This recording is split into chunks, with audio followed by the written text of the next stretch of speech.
Welcome back to Ill Eagle Culture Brands Talk Modcast. I am your host, John Ostos, aka Ill Eagle CEO, with my counterpart. I don't have any cups, so I'm gonna say it right now.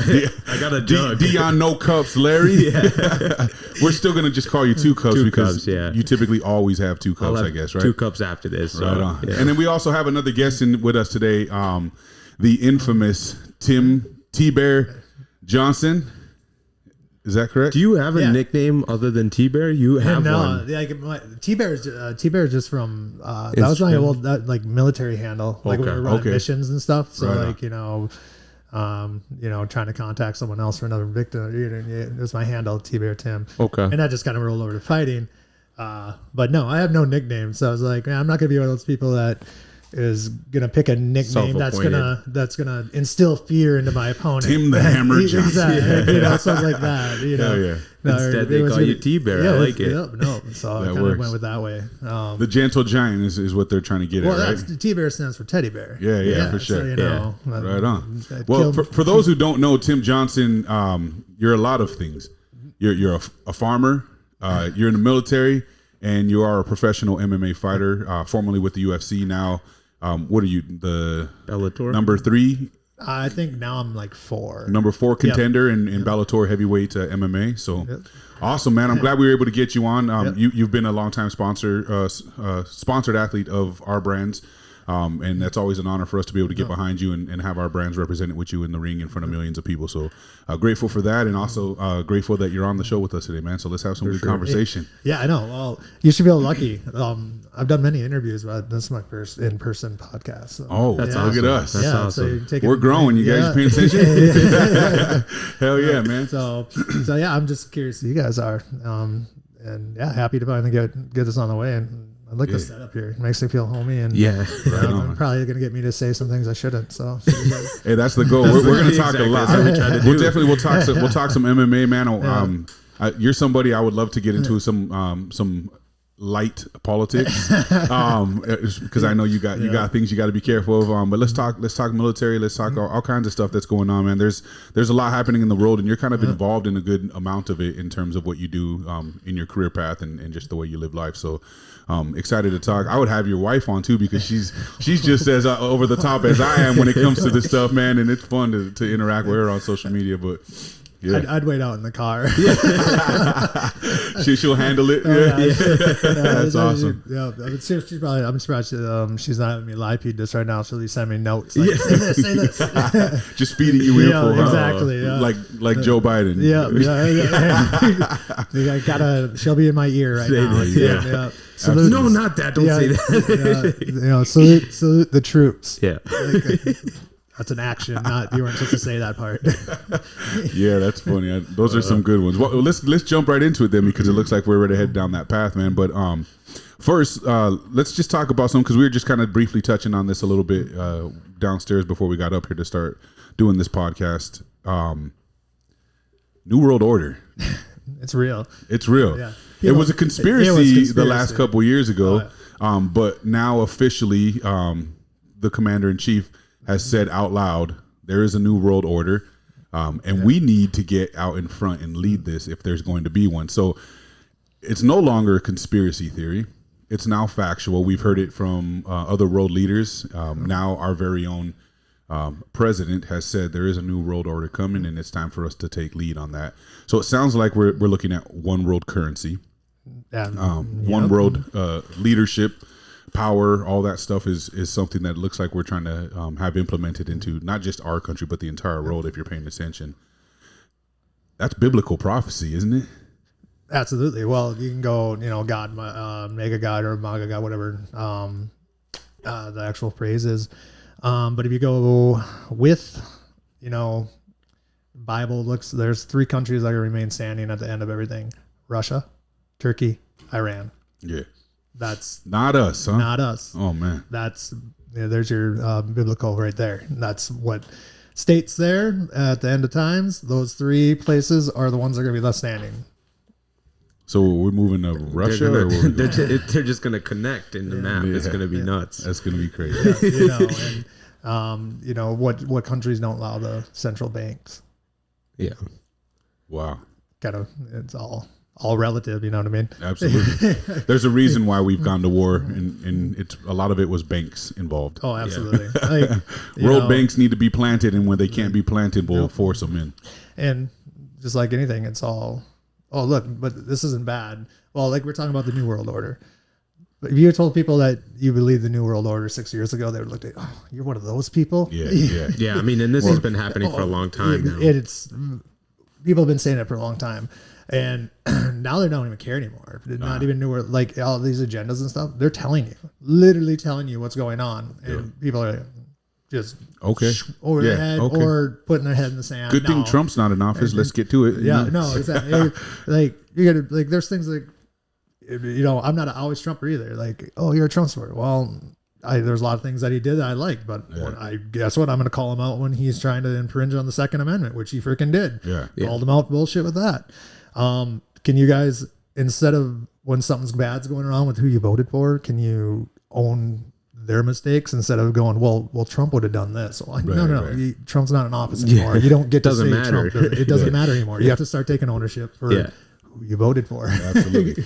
How do you feel about the fact that when people are talking politics and they jump into the whole Trump thing and say that he's the one that's going to save us and he's our hero, and if we could just get him back into office, and he knows everything that's going on, he knows what we know when we were conspiracy theorist type stuff, but we got to wait till 2024. I mean, my personal opinion is like, okay, well, that's too late. Yeah, if we're waiting. That's way too long. I was very in opposition of Trump in the beginning. And then I started doing my own research so I can tell all my friends how racist they were and that, you know, that they're friends with a minority. But I didn't find the information I was looking for, which then put me kind of standing behind some of the policies that Trump was implementing. And, you know, things like the wall, you know, obviously wasn't truly racism. That was to why he was putting it in. Now you see us protecting Ukraine's borders and ignoring ours. $1 billion just signed today. Crazy. It's so insane. $1 billion. So it's too late. I think he's controlled opposition in some sense of what's going on in this world right now. He's got all the guys that are really ready to revolt and maybe stand up against the government, but he's got them all at bay saying, no. I got this. Just make sure you vote for me in 2024. I'll fix this. So it's like they're keeping us at bay. I don't know. This is all me speculating. For sure. It was definitely was. Trump for me during his tenure, but there's definitely some things that rubbed me the wrong way with him at the same time. Right. But I'm not so much a Trumper anymore. Yeah. Me either. Just some things he said, some things he's done. Since he's been out, that make you feel like parts of what he was doing was a guy's. And if you want to go into some kind of deeper level of conspiracy theorist, maybe him running, him winning was a great way to, and his movement that he started, it was a great way to divide or show which Americans are going to be the problem makers once stuff starts coming along. I don't know. That's what it looks like though, right? There's some good evidence of that. And that's why I say controlled opposition. Yeah. And it's, and he's kind of fallen in the darkness. Some of his interviews sounds like now he's the spokesman for Pfizer. I know. I don't know. I don't know if I want him to run anymore. Honestly, my perfect candidate's a person who's never been in politics, not even a millionaire, no whatever. Someone who just same thing principle, put America first. I don't care about what's going on in the rest of the world. It's not my business. Right. I agree. We've done that. Let's fix this first. Exactly. Let's fix this. One of the things for me that get thrown in with politics is the whole race war thing that's going on right now. Right now, I'm a minority, bro. I come from the poverty in America. So am I. I'm 2% Portuguese. Yeah. Okay, there you go. That's the other thing. But see now looking at you. Wait, how black are you, John? Well, 13%. Yeah, 13. Okay, so I'm 2% Portuguese. If he can claim, I'm just telling you right now. Elizabeth Warren can claim it. I can. Yeah, exactly. All right. Straight up. But so for me, it's like like the money. Let's just point at the trillions of dollars or hundreds of millions of dollars we gave, and I don't even remember where, to a foreign country during COVID for gender studies. Oh, I know. That money would have done so much for poverty here in the ghettos of America and beyond. Yeah. But we never see that. We only see, hey, you know what?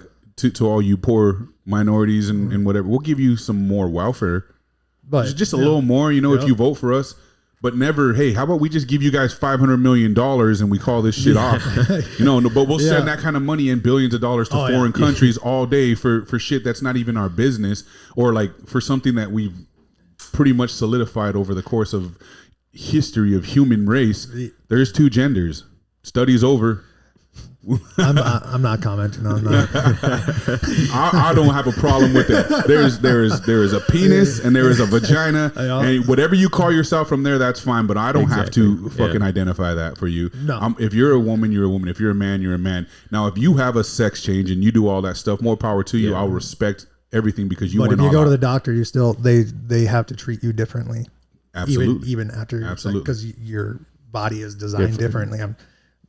That's where my holdup is. I'm like, you can, if you want to live that life, but at the same time, when it comes to real world, like life or death, it's you got to call yourself whatever you want to call yourself. That's fine. I don't have a problem with that. Just don't expect me to have to view it that same way, and don't teach my kids that shit until they're old enough to discern for themselves, man. Yeah, you know what I mean? Everyone want to know how you stop this shit?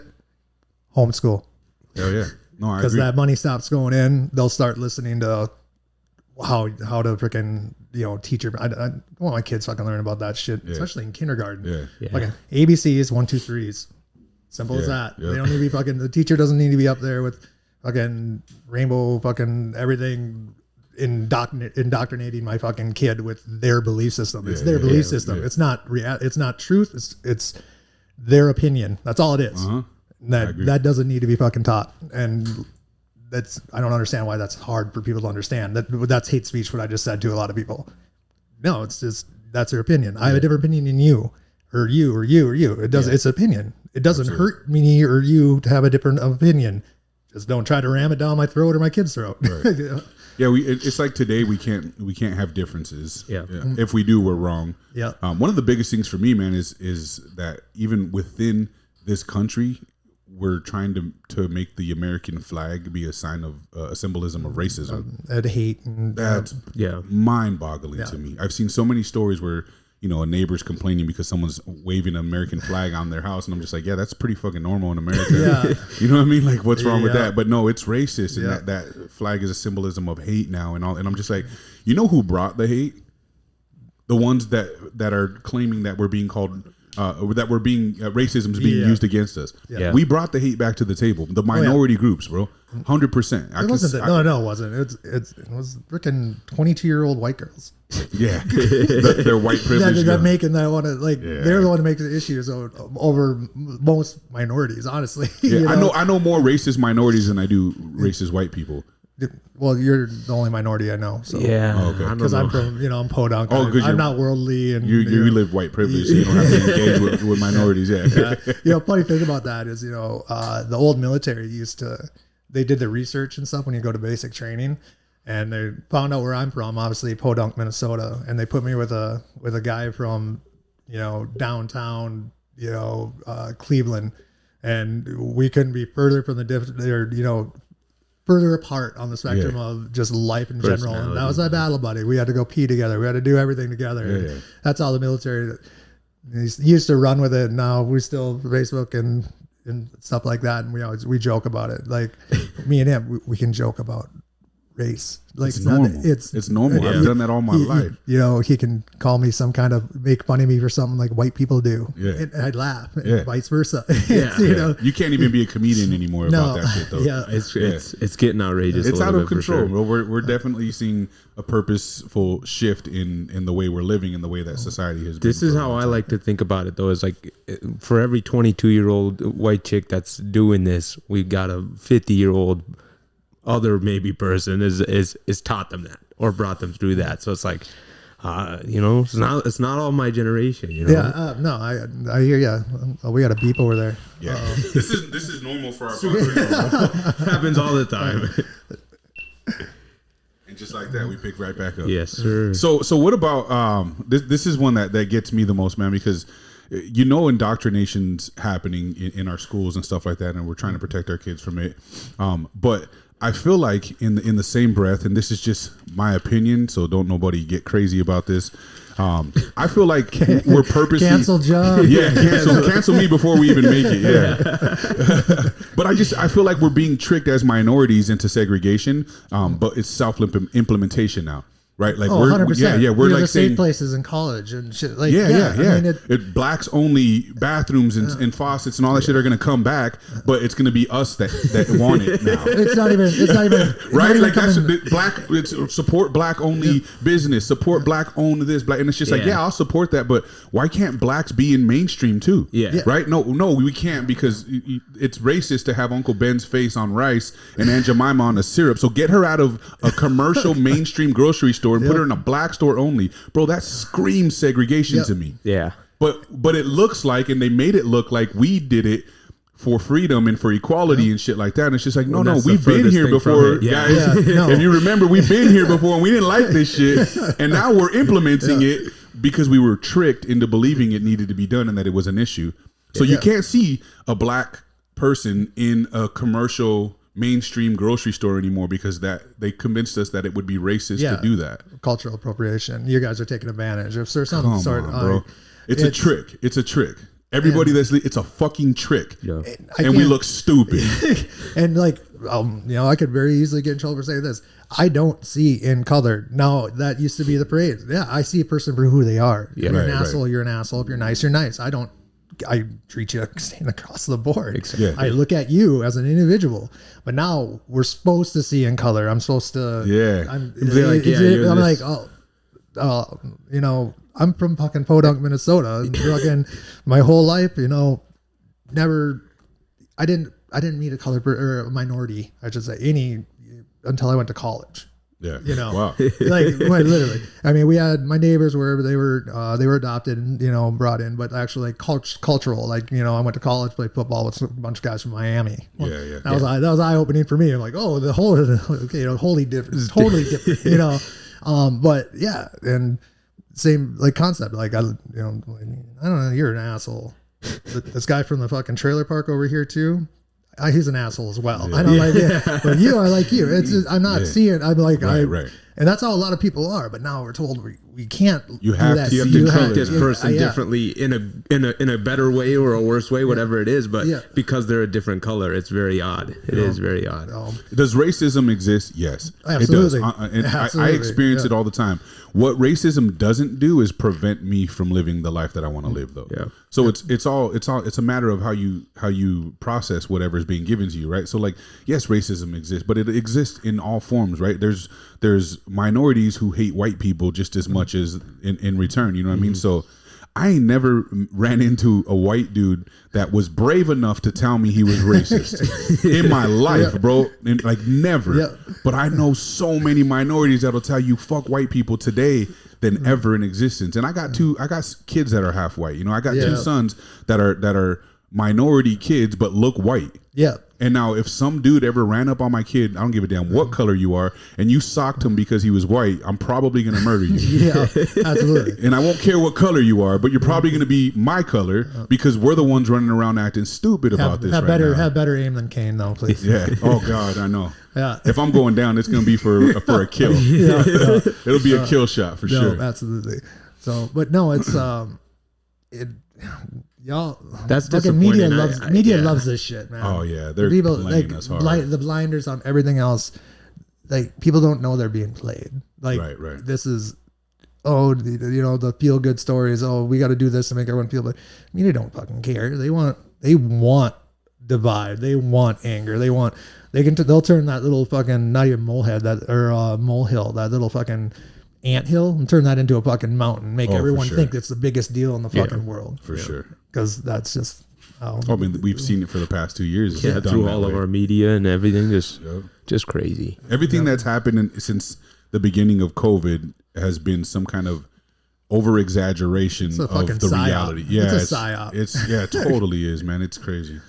That's nuts. So, quick question then, in regards to you being in the fight game, man, how much has this COVID stuff affected the fight game for you guys?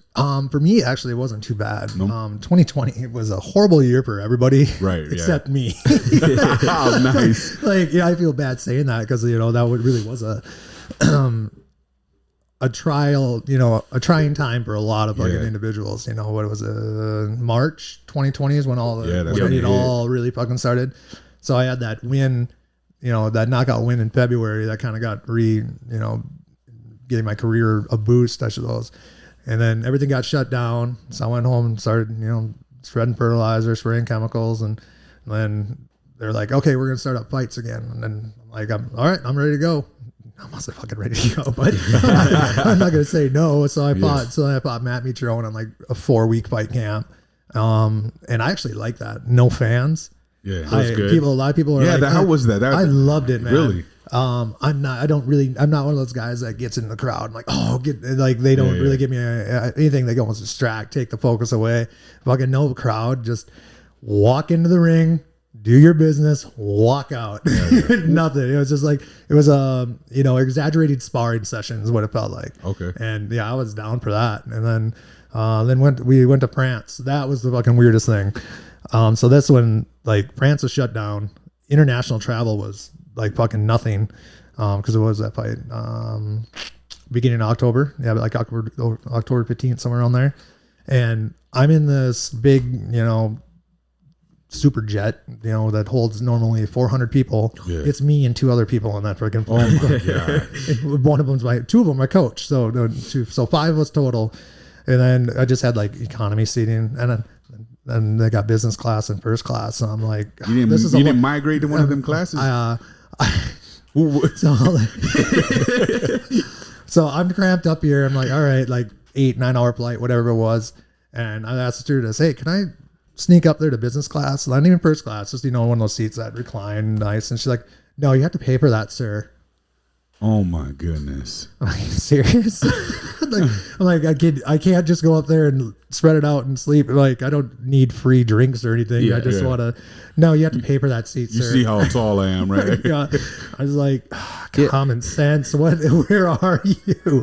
Who's going to get in trouble? Who's going to report you? My coaches? Like, what the heck? Come on. So, airports were ghost towns. Like, it was weird. But yeah, it didn't really affect me too much. The bubbles, like, when you arrive, you get tested, and then you have to quarantine to your room till you get a negative COVID test. They're still doing that. Oh wow, that's pretty fucking stupid. So I'm a little mad that I can get my paycheck not taken away now still if I test positive for fucking COVID. Yeah, like then when I fight in 3 weeks, if I arrive and positive test, oh sorry, you can't fight. Are we really still here for the fucking, what is it? This variant's basically like a cold. Yeah. Like, come on. So you were arriving like 3 weeks early to fights then? No, but it'd still be a week. There was a organization, PFL, and Ray Seppo's pretty high up on there. I train with Ray. People don't know Ray. Look up some of his videos. He's freaking nasty kickboxer, multiple time world champion. Anyways, they had a 14-day quarantine. Oh, so like 3 weeks before your fight, they had to show up, and you'd have to just stay in the hotel too. Stay in the hotel. So that gets you rusty as hell too. Yeah, huh? I'd go and freaking insane, man. Fighting over the beds and jumping. Oh, dude, people would be clearing out their beds, like moving to the side just so they could train in their room. You'd have to. Like, there's no especially when you feel fine for like the first 3 days. You're like, all right, this is overkill. Like eating fucking hotel food for like 3. Oh man, like that. No, that is so crazy. I'd been like, I'm Ray. Get me out of contract. I'm going to go do a different organization. I can't do this, man. That is nuts. But no, I mean that's basically all that's kind of fixed it. I mean, I had my fight and.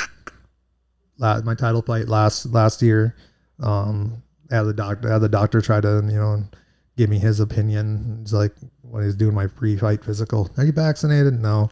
Well, why not? I'm like, I have natural antibodies, and that was when Delta was going around. He's like, why don't you worry about this Delta? I'm like, no, I'm fucking healthy. I don't need to. Well, it can get young people. I'm like, just do my pre-fight physical, doc. This has nothing to do with my fucking me fighting. So and he got all. Like, I don't want to sit here and listen to this shit. Get out of here. Yeah. Check my blood pressure and let's go. Yeah. That's so crazy, man.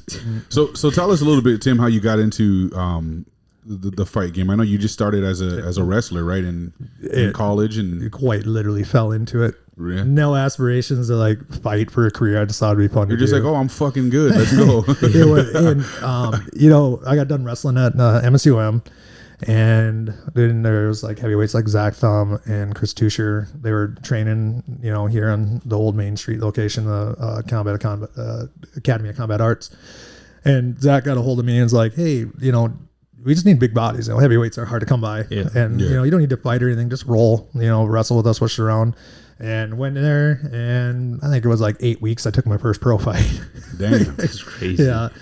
So I got like 2 fights in before I deployed, and then got back from deployment and was enjoying life, partying, drinking, and fighting on the side. Like, that a lot of people, back then, a lot of regional fighters just liked being, what am I trying to, like Hollywood for a night, okay. You fight, then you go to the bars, and everyone's it's a cool feeling. Yeah, absolutely. You just feel like nobody can mess with you. Yeah, it's like being a local rapper. Yeah. Exactly. Everyone's walking up, man, that was a great fight. Even if you lost, you're the man, though. Yeah, man, that's all. Everyone likes that feeling. Okay. And that's like us with this podcast. Yeah, exactly.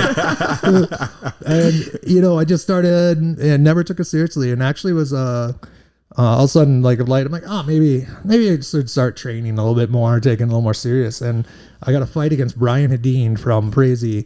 And Brian's been fighting a long time. He's an animal too. He is. Yeah. And anyone who doesn't know Brian, it's about this tall, just square, and he hits like a Mack freaking truck. And I'm like, oh shit, I better start taking this seriously because I don't want to go out there and look stupid. Yeah. And me and Brian are good. We're friends now. We were training partners after the fact, and it's good guy. I like him a lot. And end up winning that fight, and just kept beating prospects. So then all of a sudden, beat Travis Bew, who's been in the UFC, been in Bellator, he's been all over the place. And then that night there was Brian Butler was in the crowd, and then signed with him with Sucker Punch. And like a month later, he's like, hey, you're in the UFC. I'm like, cool, awesome. Oh shit, I still don't know how to strike it. No. That was my main question. Is like, through all that time, how did you develop your striking? Because you just relied on wrestling people? Yeah, all I did was wrestle. I'm like, I was able. That's your instinct first. But you could wrestle. You could obviously take a punch. Yeah, I guess so. I know. Were you ever fighting like when you were younger in high school and stuff? The first punch I've ever thrown was in the cage. Really? Yeah. Damn. I've been in fights, but all I did was just wrestle people. I never threw a punch. My very first punch went straight into the mat. I thought I broke my hand. It was my very first fight. Took a guy down. I was on top. I'm like, oh crap! I'm not wrestling. I got a hit. And I wound up and missed him by like a foot and went straight into the mat.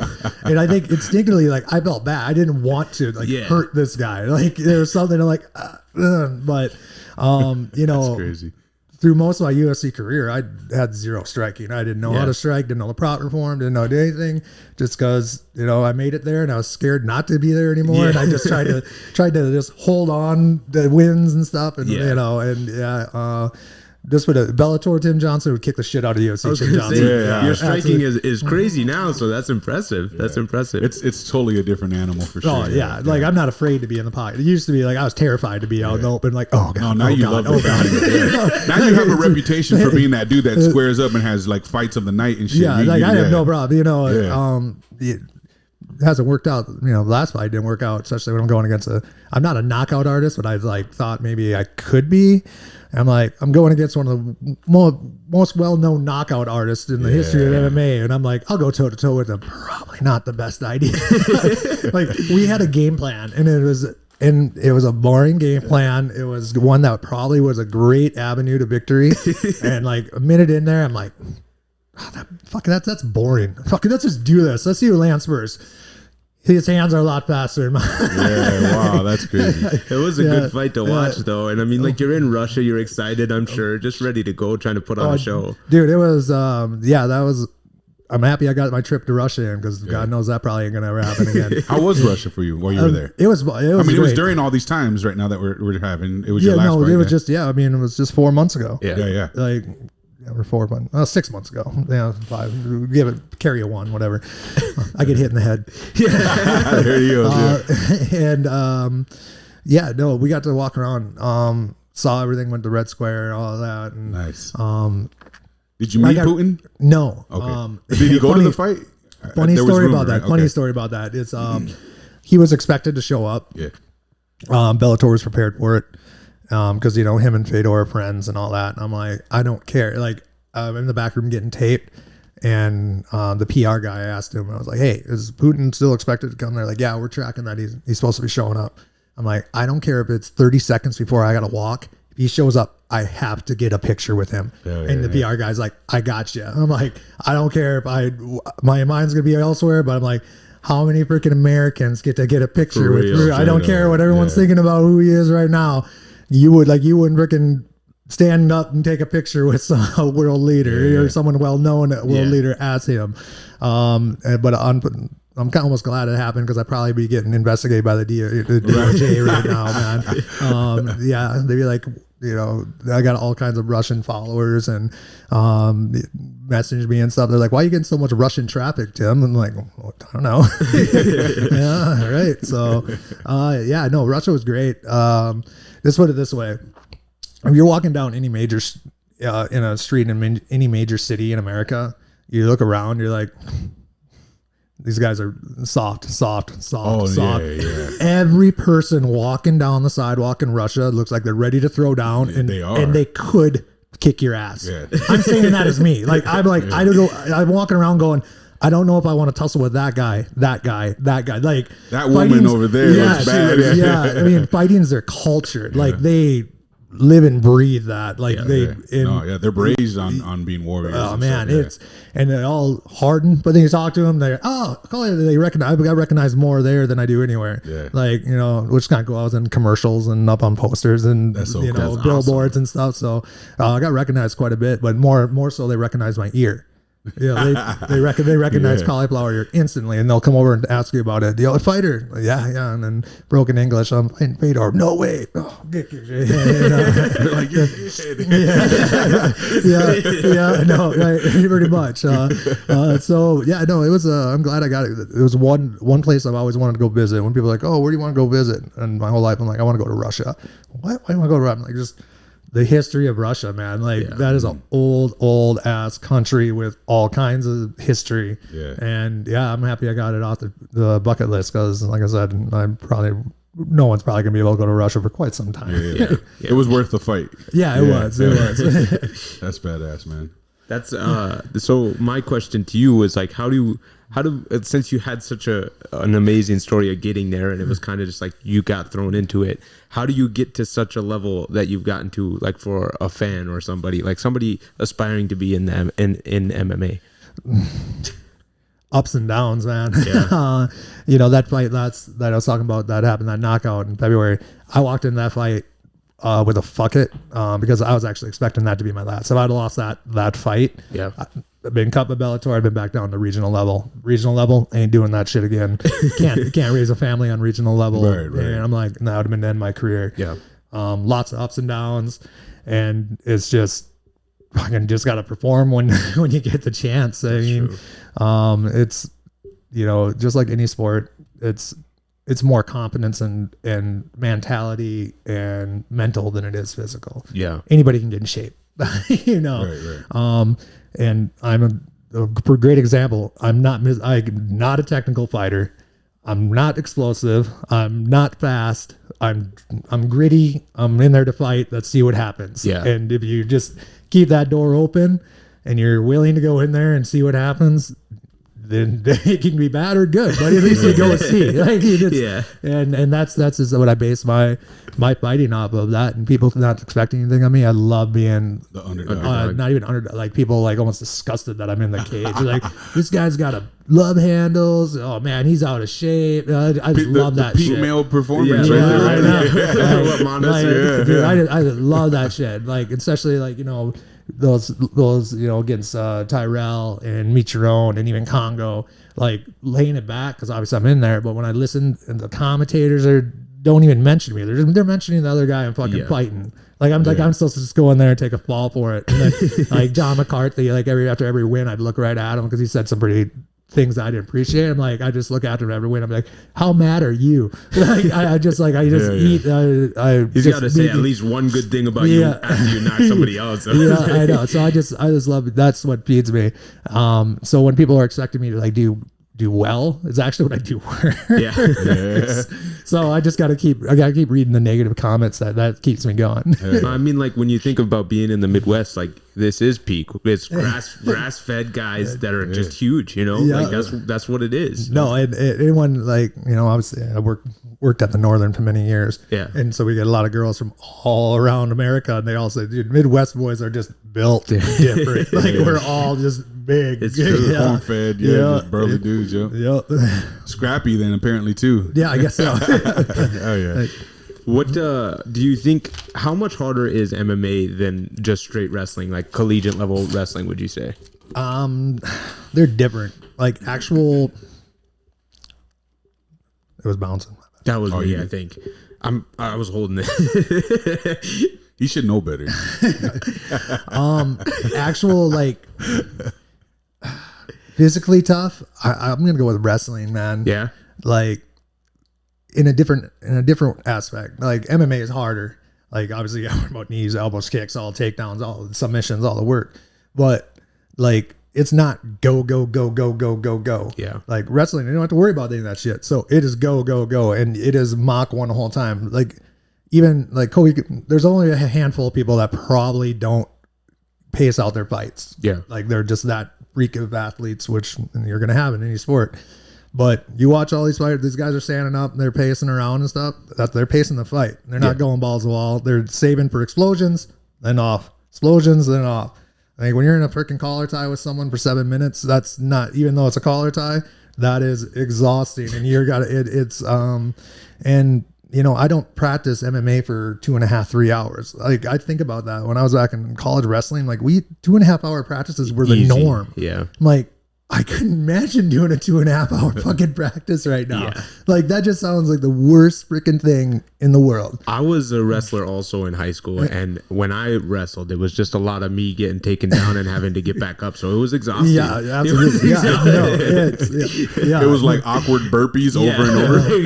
Just really difficult. I'm like, Jesus, when is this over? Yeah, I'm old now, so like now there's like a lot of like younger guys that are full of piss and vinegar and stuff. And I had to remind myself, like I'll like let him get a leg because I just like I don't want.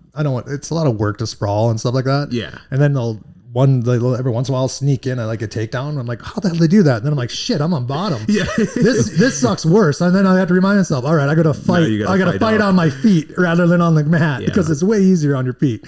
Yeah. It was a good time. Just happened literally yesterday. Wrestling practice yesterday. Like going against kid who was like 25, not a wrestling background. And I'm like, yeah, take it easy, and got in on a leg. Oh, I'm safe here. And he snuck out some little trip, and I'm on my back going, how'd this some bitch pull this off? And talking about a little bit about that, the different wrestling too. Like MMA wrestling is as different to folk style wrestling as folk style is to Greco. Yeah. I know MMA fighters who've never wrestled a day in their life that can take down 3-time All-Americans. Really? Just because MMA wrestling is that different. It's not the same. It doesn't transfer over. I mean, it transfers over, but you have to forget how to folk style. You have to forget. They all have a little position changes, but it's different, completely different. Yeah, I mean, I understand that, and especially because you got to worry about getting hit too at the same time. So angles are different. Yeah, I can't shoot. I'm not gonna take a penetration step, drop down to a knee and shoot into a fucking knee. Yeah, well, your face is just gonna be right where someone's knee is. I'm not gonna do that shit. Yeah. Like you're not gonna shoot from the open. You're not gonna it's different. Tons of trips you see lately, especially like I've seen like not even just heavyweights, but everybody is tripping people. Like that's the way to take down MMA. It's in like lifts. People like doing like DC. He loved doing his lifts and shit like that. I mean, he could do it. I mean, he was an Olympic fucking Greco-Roman guy. That's what he did. Me, when I take someone's back, I'm not gonna fucking do a lift. Yeah. One, it's exhausting.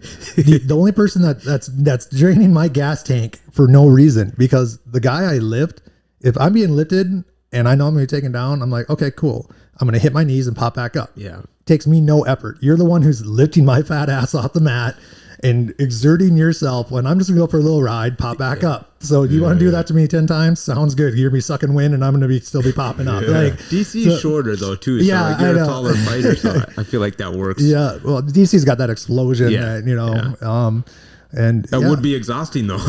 He's dealt with that too, I'm sure. So no, and not a spring chicken anymore. You gotta be smarter with the way you play it. Like every athlete says, man, I wish I'd take the knowledge I had and put it in my body when I was 25. And everyone says that, and I'm no different. And just being smarter. So with your striking being so much better now than it was when you were in the UFC, how did you get to that level? Like, was it just you training with multiple different sparring partners for striking, or how did that go? Biggest move was when I moved to Vegas. Just the bodies I was training with. Francis, Roy, bunch of light heavyweights I rolled in there. Just sparring them made me better because I had to be,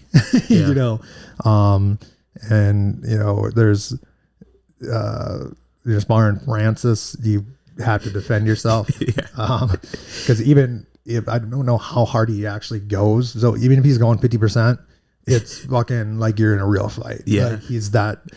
I will tell you this: anyone who looks at him and goes, "That guy's scary," he's fucking scary. All right. This is like a regular training partner of yours too. Isn't he? It used to be. Like a lot of people, like my inner circle knows what. Like I had to stop training with him. I love Francis and love you. He was getting hard on the body. Like he's just, and it's no fault of his own. He's just a physical beast. He's strong. He's the strongest guy I've ever grappled or done anything with. Arms are this much longer than mine, so add that leverage to his strength, and he's athletic. He's as athletic as like a light heavyweight. Yeah, and that's tough to fucking deal with. Yeah. When I first went out there and he first started training there, I could take him down at will, and that was my saving grace. Like I could take him down. Now he's got a fucking wrestling defense, and it takes everything. I have to probably get like 3 shots in to finally get one, and by that time I'm spent because I get under him. I got to deal with his strength, his size, everything else. And and it wasn't by accident. I mean, there's a reason he won by wrestling, and he's never done it before. And he knew that was a hole in his game, and he wrestled. He wrestled. Now he's got good wrestling now. And that's a token to him as an athlete to pick it up that fast. And he worked on it, and everyone knew him just as a knockout artist. Now they're like, oh shit. Yeah. Now he's got wrestling too. A guy with brutal hands and he can't get taken down. That's going to be hard. So I mean, and then, first went out there, it was Roy Nelson actually got me to move out there. Cause I was going out there periodically during my camps to train with him and then, for him, and then going out there for myself and his wife, Jess. They're like, well, just move out here. I'm like, I got one class of college. I went to school for like fucking 8 years. I'm not going to use my degree, but I spent too much time, too much money not to walk away with something. So I finished my last class and then moved out there. What'd you go to college for? Or what did you major? What did I do at college for? For 8 years. Yeah. My first year was law enforcement. My second year was agronomy. My third year was construction management. Then I swung back around to criminal justice. Wow. Stayed kind of in the field though. That's good. Yeah. So, out of all those, I wish I would have went with my tech school, agronomy degree out of everything. Yeah. Cause ironically, that's going to be my career when I'm done fighting. Sure. Like, I'm like, well, shit, I wish I could have actually put that on my resume that I have a degree in it, but I got a couple more backstory questions. So what made you stop going to college initially? Like when you did your first bout at MSUM? Well, actually I went to, let me see, kind of the same story as my JUCO school. Like, my first couple of years at MSUM, I did pretty good. Okay. I'm not a great student. That's not my repertoire. I can get my way through it, but it's not my like if you have to, you'll do it. But I feel that he gets hit a lot. I do. I can't use that excuse. That was before I got hit. Man. Oh, okay, right. Yeah. He was telling teachers I get hit a lot. I don't know. So I took a hiatus just because I had a lot going on. I think I took a separation. I took all withdrawals my last semester because I was getting ready for deployment, and the deployment was like kind of in that window where it wasn't too. It was. The teachers should have given me probably F's because I was far enough away where they weren't going to count my deployment. Yeah. But they all gave me withdrawals instead. So I was happy with that. And then got back, and I kind of was just dipping and dabbling when I got back with a class here, class there, just in free time between, partying, working, and and training here and there. And I got to the point where I'm like, all right, I'm gonna graduate and all that. So that was pretty cool. I had a couple, my last couple classes, because I took another class the semester before that. So I was doing like, hey, I need to be gone for a week because I'm got a fight coming. Teachers, excuse me. I'm like, yeah, I'll be in Brazil. Like, I have a fight. That's badass. You're like, no. And you're like, yeah.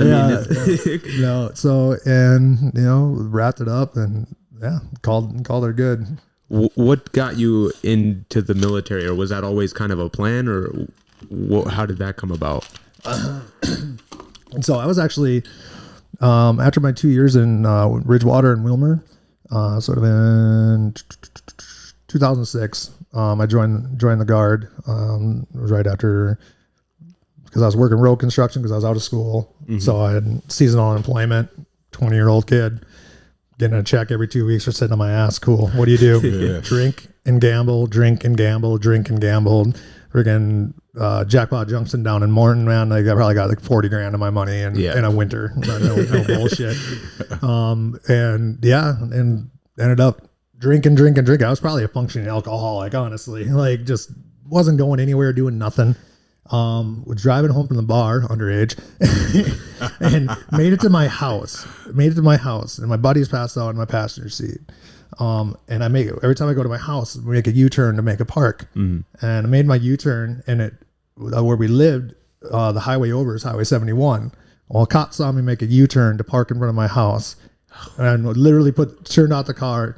Cherries hit behind me, like, get out or roll down the window, all that. I pulled you over. I'm like, no. And he's like, well, you swerved. I made a U-turn to park. He's like, well, that's a swerve. I mean, it's 3 a.m. and whatever. I would have ran inside. I know I should. So we're doing all this process and everything, and he goes, can your buddy step out? It's a vehicle. And look over. Probably not. And he's like, you mind if I open your door? No, open the door. Buddy literally falls out. So you haven't been drinking? No. One of those. And blew like 3 times the legal limit, but I would pass like all my tests except the eye jerk one. That's how people who don't know, when they take the pen and you're supposed to follow it, your eyes wobble. They'll wobble. You don't see it, you don't feel it, but the alcohol will make them wobble. And you might feel like you're following it nice and smoothly, but you're not. See, I always thought it was just don't move your head and you're good. But there's something going on in the eyes. When you move your head, it's a real big indicator. That's like an indicator as well. But little did you know, it's your damn eyeballs telling on there's you. nothing you can do for that. They're like, this guy's just stupid. So got that and was like, oh shit, better straighten out. So I joined the military in 2006. Luckily they were taking everybody at the time because of the surge, so the DWI didn't matter. Yeah. So, and so I was in for 10 years. So my first 2 years in the UFC, I was still drilling, going in the Guard with the UFC. And then I'm like, all right, I'm going to take a little hiatus and focus on the MMA career. And then I was always planning to go back, talking to a buddy of mine who's a recruiter. And he's like, hey, I know you're planning on coming back. How long have you been out? I'm like, like 4.5 years. He said, well, you might want to rejoin pretty quick. Why? He's like, well, if you're out longer than 5 years, you have to go to like a pseudo basic training and to get reprogrammed, get reinstated. I'm like, well, how long's that? He's like 6 weeks. I'm like, well, fuck that. Yeah. No, so I was always planning on doing it. I was planning on doing it after I was done fighting. But there's no benefits. There's no healthcare in fighting. There's none of that shit. I'm an independent contractor. So I'm like, baby on the way, all that, shoot, we're going to get back in insurance. Sounds good to me. Yeah. And so I've been in for about 2 years again since then. But yeah. That's crazy. Yeah. That's quite the story. That is. How old are you right now, Tim? Just turned 37 last week. Just turned 37. Young. Fucking young. Nope, he's right. Yeah, he's right. We're still on the young spectrum. Yeah. In heavyweight terms, this is supposed to be my peak, I guess. This is where like Stipe and DC and all those guys, this is when they all became champions. Heavyweights take a while to get, develop themselves. Sure. You're not going to find a young heavyweight really. Fucking Randy Couture was a heavyweight champion when he was like fucking 49 or some shit or whatever. Yeah, And he was a bad dude. Yeah, he is. Yeah. No, but I see him every now and then running around and bullshit with him. Okay. Yeah. So you live in Las Vegas now, and you come back this way a lot for work and stuff too? Or yeah, just come back for my drill weekends, and then obviously for spring and fall, if I have time or able to, I go back and spread fertilizer. You know, my job after I'm done fighting, I want to keep them happy. They work with me all the time. Awesome. And I like doing that. I like the 100-hour, 110-hour work weeks. I love it. Yeah. It's good. It's good to stay busy. Yeah, no, absolutely. So with everything that's going on in the world right now, and you being in the military, have you been vaccinated? I have not. No vaccination whatsoever. The military's pushing that. No, I haven't. No flu vaccination. No vaccination. Just none at all whatsoever. None whatsoever. No. Okay, so no COVID for sure then. No. Yeah. Okay. No. And so, are you fighting the military right now to stay in then? I have put up my religious exemption. Okay. And I'm waiting to see on that, and then an appeal if I get denied, they'll do an appeal. If that gets denied, and then I'm still gonna stand my ground. I'm not gonna give in or, being coerced into something I don't want to do. Yeah. They accommodate all people from backgrounds they have for years. Right. I feel like why I shouldn't be singled out for my belief system. So, True. I'll stand my ground on it, but hopefully everything goes well and I can continue, because I like being in the military. Right. A lot of it's very sexy to be, this sucks. There's a lot of shit that sucks. There's a lot of stupid stuff. I tell you, when people want more government, I tell them I worked 3 different government jobs. I assure you, government's not the answer. Right. they can fuck up a gas can, and guess what? They have. They used to be just open it up, you can pour it. Now you got all these fucking emergency locks and buttons you got to push on it. Yeah, that's the government. So. Yeah, I'd like to stay in, because that was the game plan. I wanted to be at my 20. I wanted to work my way up. Wanted eventually, my last 4 years, go to OCS and put my degree to one use, and that's become an officer and retire with as a O2 with E8 benefits. Nice. Yeah. See, I hear a lot of people that, right now with the stuff that's going on in the military, I think they just announced they just started in the Navy, dismissing people from it for not getting vaccinated, stuff like that. And it's just kind of something that's going on, which we've talked about before, is a serious weakening of our military. And there's probably some serious purpose behind them wanting to weaken our military. But I always say, I like people when they stand up to all the shit that's going on. I've been advocating to people, like, if I was in a position, which I'm not, where I had to get vaccinated or face some kind of consequences, I'm prepared to face the consequences.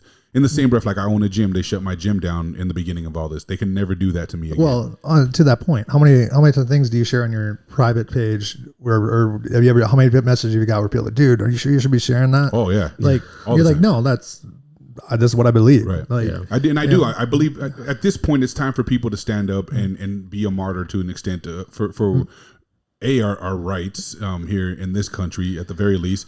But in the same breath, I feel like when it comes to the military, I like the guys like you who are doing everything they can to stay in the military. I know so many of you guys in the military are just like, I'm done. Fuck it, I'm out then. Police too, I'm out. I don't want to deal with this shit. If they're gonna do it, I'm fine. Which is cool. I believe in that. But I like when people like you and other guys that I know who have said, no, I'm doing everything I can to stay in and use my exemptions or whatever from this, because when it comes time and they come, whoever's left in the damn military, and it's coming. It's coming. Everyone wants to take it with roses and peaches. And this shit's coming, bro. We're untouchable between Canada and Mexico. Nah, it's coming. You think these wars fought on opposite side of the world can't be? There's never gonna be troops on ground in America. It's not far fetched. Nah, so they're probably already here. Yeah. But so to my point is, I like that, because when that comes, like we said, it's coming. There's got to be some people in the military still who weren't the pushovers, who weren't the yes men, who weren't ready to just take orders and act. Because eventually they're gonna have to turn on their own people.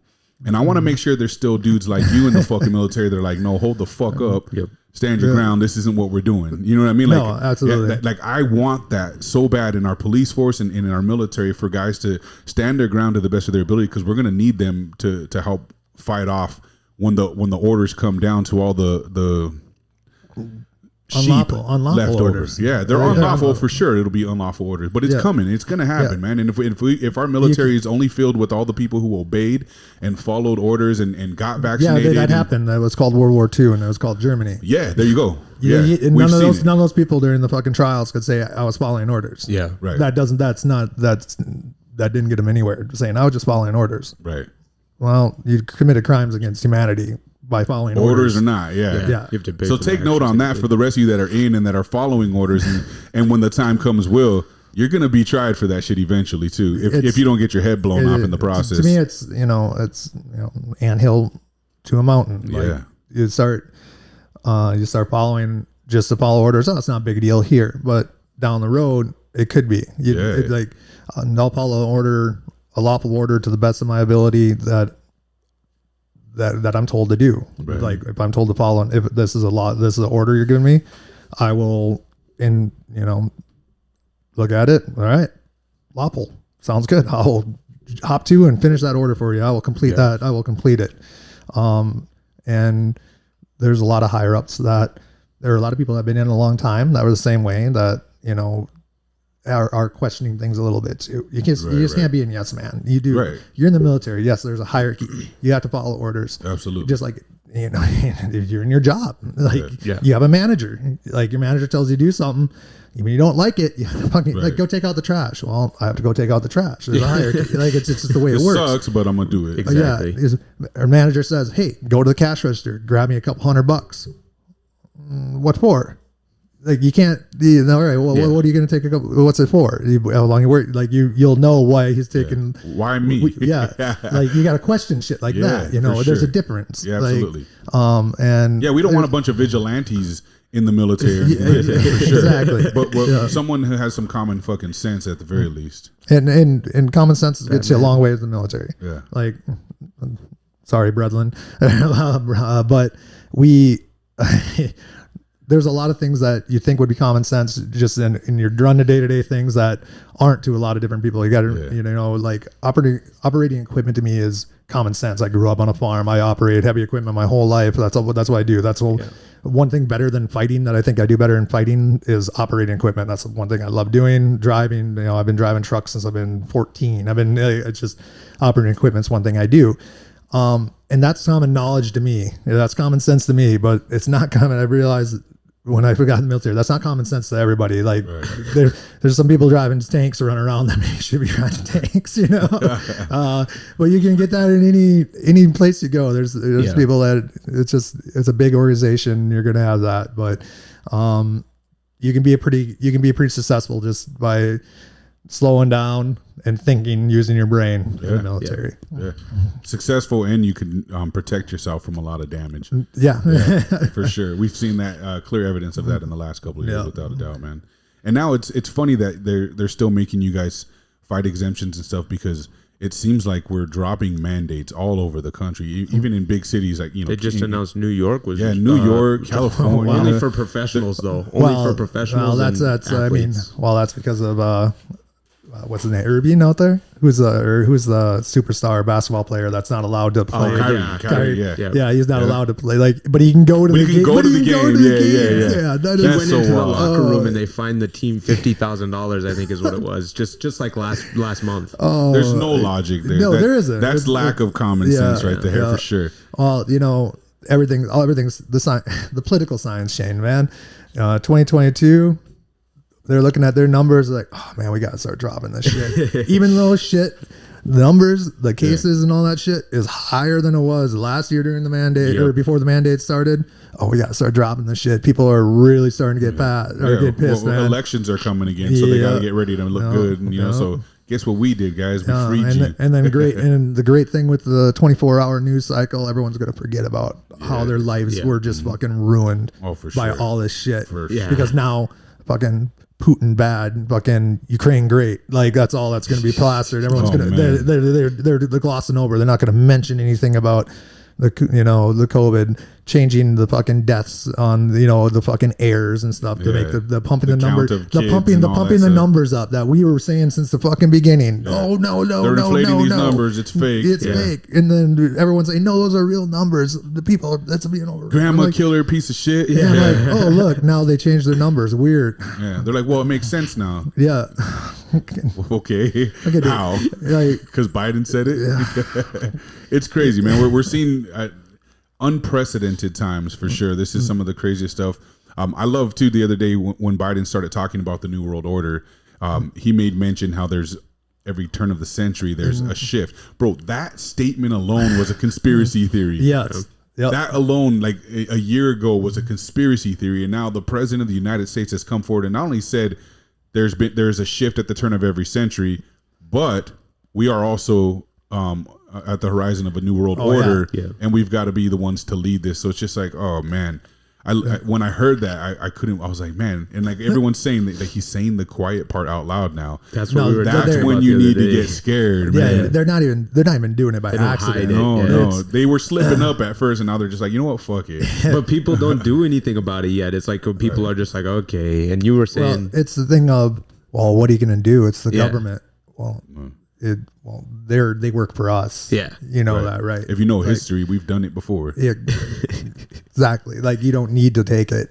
Like you can stand up for yourself. Yes. Exactly. Which is why I believe Trump is like controlled opposition, because the people that would otherwise be the ones down to do this are the ones waiting for him to come back in 2024 and finish it for us. What's his name? Everyone they mourned January 6th like it was fucking Pearl Harbor. God. They said it was worse. That's what they said. What was the name of that one guy that was convincing everybody to go? He was an undercover FBI guy. Mueller? He's he had videos of him getting everyone. We're gonna break in. He was I don't know what his name was. I know who you're talking about though. Yeah, and he's like everyone that they doxed him, found out who he was, and like, hey, how come this guy hasn't been? He's not part of the trials. There was all kinds of Fed boys out there for that too. They were obvious too. And then like these events that they put on that are fake events, like we could honestly the conservatives or the people that are like are awake, not woke, they can sniff this shit out a mile away. They're like this is a government ran fucking event, don't go. Yeah. And then they'll show pictures and you got Brad's and Chad's breasts in khaki shorts, crew cuts, and I'm like, gov boy. Like I've seen like private videos, like phone videos from that event too. I've seen where like the people that were breaking into the building once the police opened the gates for everyone, and then the people that were breaking the windows, you can hear everyone yelling, "They're Antifa! Stop them! That's not what we're here for!" And like they're fighting with these dudes at the front door that are breaking the windows to get into the building. So it wasn't the Trumpers. And then there's videos of guys walking in the crowd going up to all these obvious Fed boys and going, hey, you guys are total Fed boys. You guys look so hard. And they're all standing together and they turn around and just look and shaking their heads. They're all wearing shades with the khaki shorts and all. And they're just like this dude's calling them out. Yeah, he's like, you guys are so obvious. What are you doing here? And they're just smiling and ignoring him and shit. And I'm just like, come on, man. So but we ignore that stuff. I know. Well, without me getting into that, neither here nor there. It was bad, not good, or good, not bad. Well, however you want to look at it. Why was the police force asked for National Guard support 3 times prior for it? Denied. Guess who denied it 3 times? Pelosi. Yeah. 12 hours before that all happened, he's like, hey, we ain't got enough bodies. And then she's also the one who screamed that it was the worst thing ever that happened when she could have prevented it. Yep. Yeah. Yeah, bro. It's a movie. We're all living in a fucking crazy movie. Conspiracy theorists. It's not even conspiracy theorists. You really want to start living life, don't put question everything. Yeah. Even if it makes the most sense in the world, question it. It doesn't make you bad for questioning it. It just makes you not fall for everything that's put in front of your fucking face. Well, I think it's like a power thing. So even if it's somebody you believe to be in the highest power, like anybody in the highest power, I won't say who, but I guess just question it, like he said. Like it's a power thing. We feel like we're just regular people, and there's nothing we can do about it. They love to act like they're for the people. Anyone that gets in a position of power, like they don't look care. at the Zelensky thing right now in Ukraine. You know, total like the people's champ. You know, he was a celebrity all of a sudden. We're inviting him to the fucking Golden Globe Awards amidst war in Ukraine, and it's ridiculous shit. But now, how do you get there? Yeah. Who was it? 2014. Yeah, we put him there, right? Yeah. What do you democracy? I think he had like 90% people voted for him, something like that. Yeah. But now he's running a full-on dictatorship. Like there's no one. This is the most frustrating part. Like with the psyop they're running with Russia and Ukraine and Zelensky and all of that is if you say something bad about Ukraine. I'm pro Putin, I'm pro Russia, I'm pro whatever. I'm like, listen, Ukraine, the people I feel bad for are the innocents. Yeah, for sure. They're the ones because there's definitely innocent people being 100%. Caught up in this, And it's invasion with Russia and Ukraine. Ukraine's is on a track record of democracy and everything else have not been perfect. They are not like the beacon of hope that the media wants is portraying. With that said, there's a lot of fucking people that's war. Like people that have nothing to do with anything and the powers would be are the ones that are fucking dying. Yep. And well, you got to make it look real, so you got to kill innocent people to do that. And I saw a thing yesterday that was like, that is one of the truest statements. The most popular phrase is war is hell. Yeah. Well, is it? Because what's in hell? The bad people that are supposed to be there, right? Yeah. There's no one innocent in hell. Right. So war is worse than hell. Yeah, war is totally worse than hell. That's good. I haven't heard that before. It's a good way to put it. That's real as fuck. It is. We are told what to think and what to believe now, and I don't know if I would even say the majority of people follow it. I believe that the ones involved are controlling the narrative so they can make it look like they're majority. But there's propaganda, like there's Russian propaganda, there's Ukraine. There's been a lot of stuff debunked on the Ukraine stuff, like the fucking Snake Island shit and the Ghost of Kiev, the Ghost of Kiev or whatever.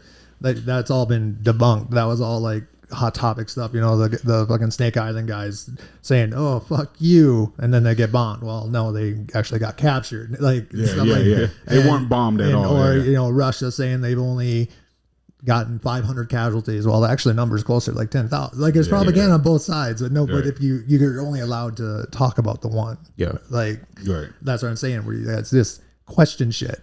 Like you can't take everything at face value. We know mainstream media lies. We know that they put out a narrative, and all of it, and my people that I agree with all the time. They're eating up this propaganda. Now you're believing everything that MSM is fucking putting out now. Oh, now they're being honest. You're right. Yeah. Come on. Just now. and as we're all guilty, where we see something that aligns with our views, and we're like, oh yeah, no, we want to share it. To me, and I've been guilty of that without researching and shit like that. Mm-hmm. To me, question everything. I question people that I follow more than who I disagree with because I want to make sure that I'm correct in my thinking and not. In today's age, especially with, look at me, no one likes to admit when they're wrong.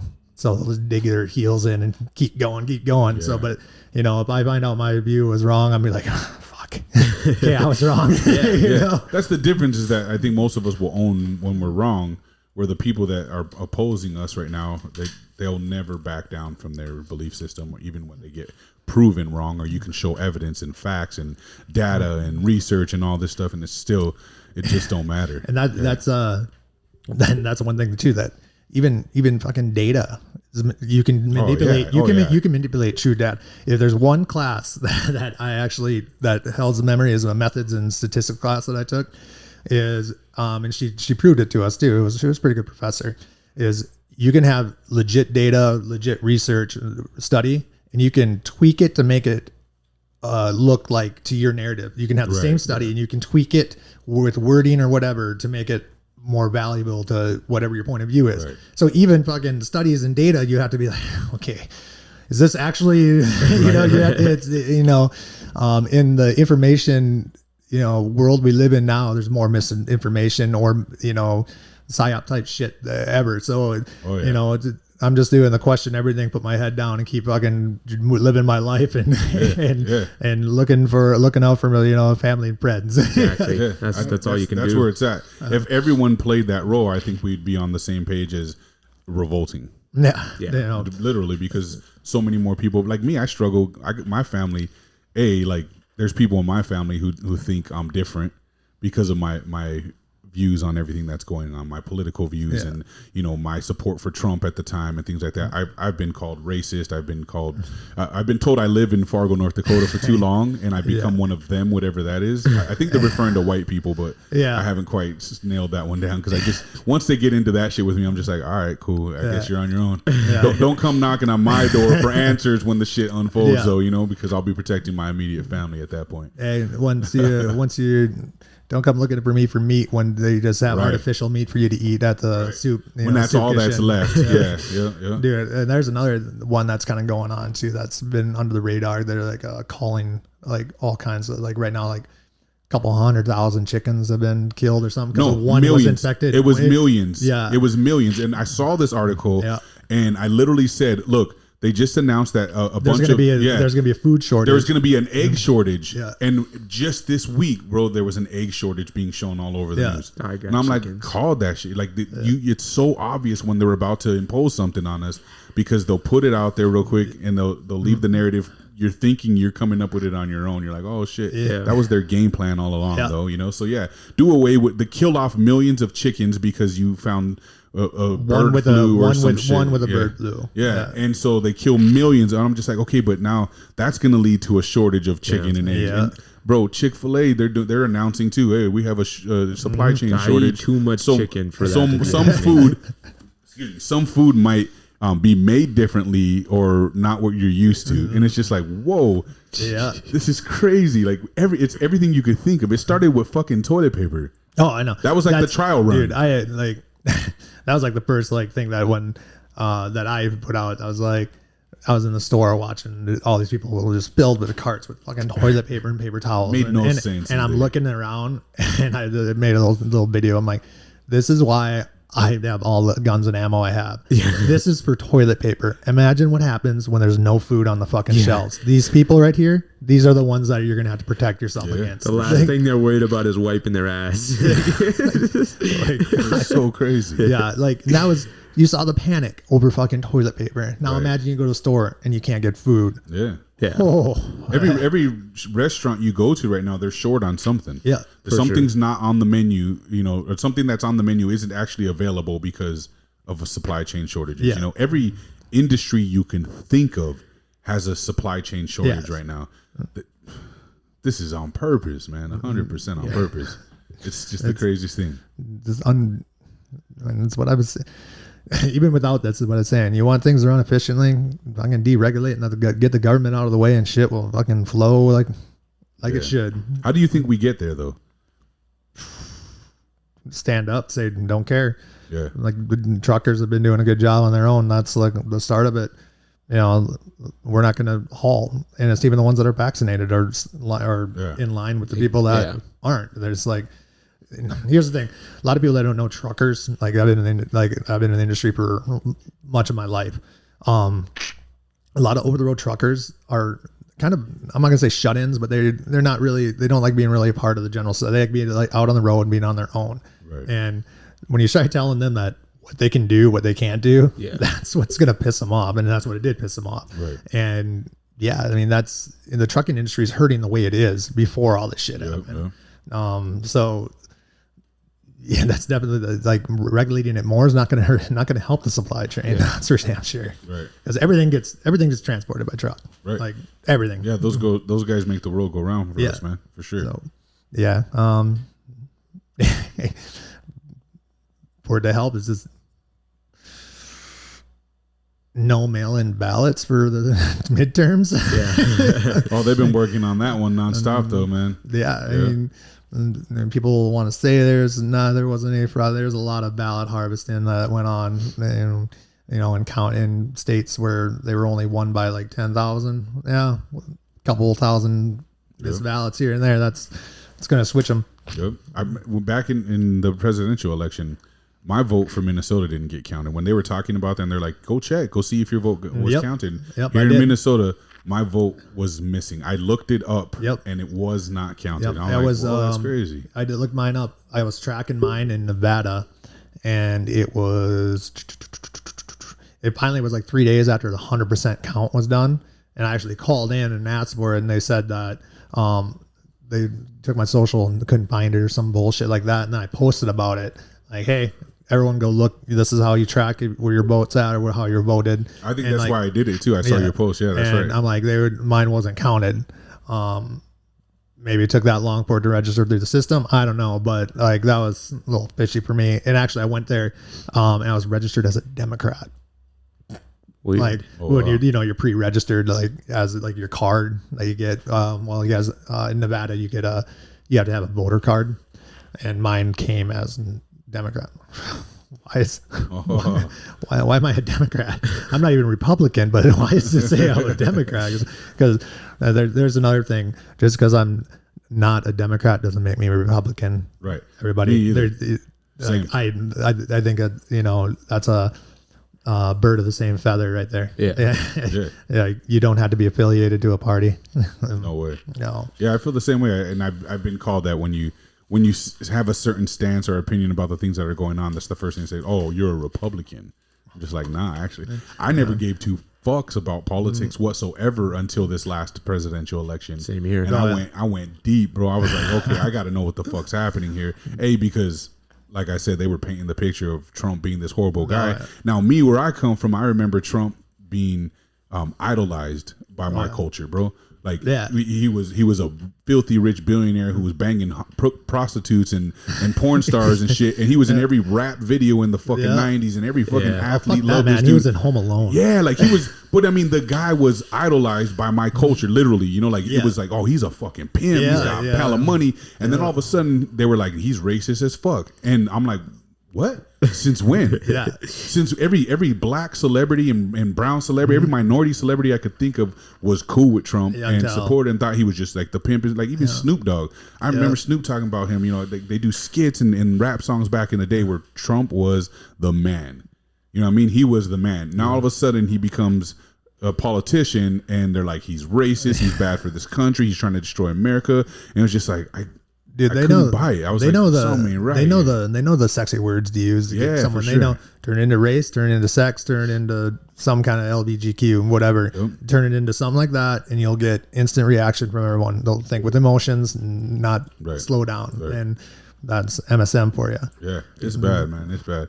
Even so, like all these groups that we're doing too, like the BLM, the LGBTQ, and all that stuff. They're taking things to a whole nother level that I'm blown away by. I support gay rights. I obviously support black rights and brown rights, whatever. I support equality all the way. I don't support supremacy of any other of these other races or cultures or anything like that, and some of what they're putting out there looks like supremacy, right? Like we want black supremacy now.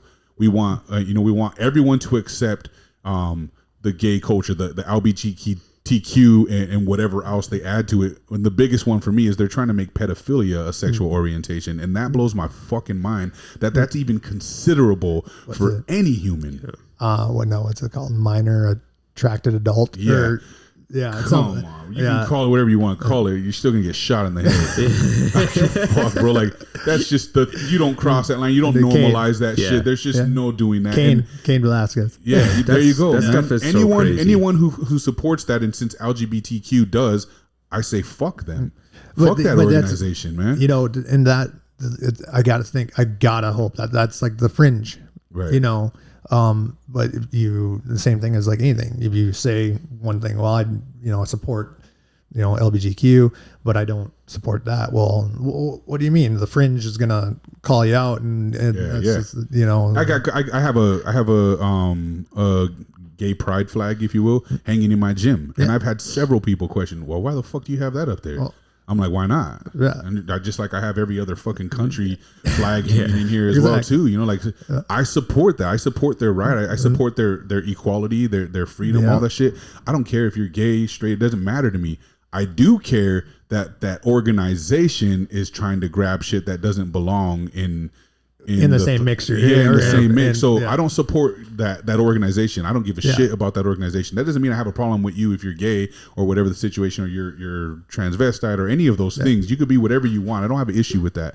I don't even have an issue with you being non-binary or identifying as. I don't have an issue with that until you try to make me have to live by that standard too, or my kids live by that standard. Then I'm like, no, hell no, because you know what? We don't have a straight parade where we run around fucking, with our dicks hanging out and our underwear up our asses and kids parading around everywhere. We don't have that. So you want equality? Here's equality. Cancel the fucking parade and live your life. Yeah, that's equality to me. You know what I mean? Same with like the black and white thing, man. I don't believe in white privilege. I believe we've mistaken it for rich privilege. No, that's hugely mistaken it. It's not culturally. Oh man, I get hit in the head.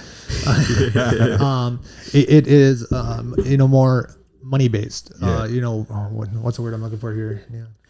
I don't know. Where you're are you talking like financial status? Yeah, find where you're at in like the financial chain. So like you were going back, you're talking about like sending $1 billion, like inner cities or whatever, something like I've said my whole life, and like it's about where you're at financially. Right. No one wants to talk about the trailer parks across America. Right. They're the same demographic as the inner city, but no one talks about them. For sure. They're the same people. Yeah. But they're not.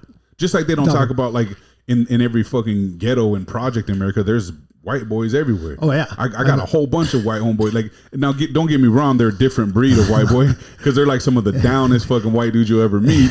But they exist, bro. They exist. They live in Long Beach and Compton and Slauson. They live in all the ghettos. They're in projects all over America, but they're excluded from poverty. They're excluded from understanding the ghetto. It's just like, man, if you want to explain racism, let's look at it the other way around, because it exists on all levels, man.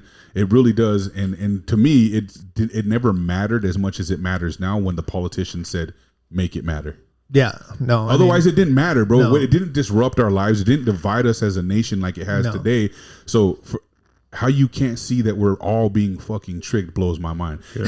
Even to the white people who are running around washing feet of minorities and kissing their feet and apologizing and wearing leashes and being walked like a dog because they feel bad for what their ancestors did and all this. It's just like, God, this is so embarrassing to be a part of the human race. Like, it's so bad right now, bro, because you gotta be one blind ass motherfucker to not see what's happening here, and then to buy into it and start acting on it is a whole nother fucking spectrum of stupidity, because it's not real.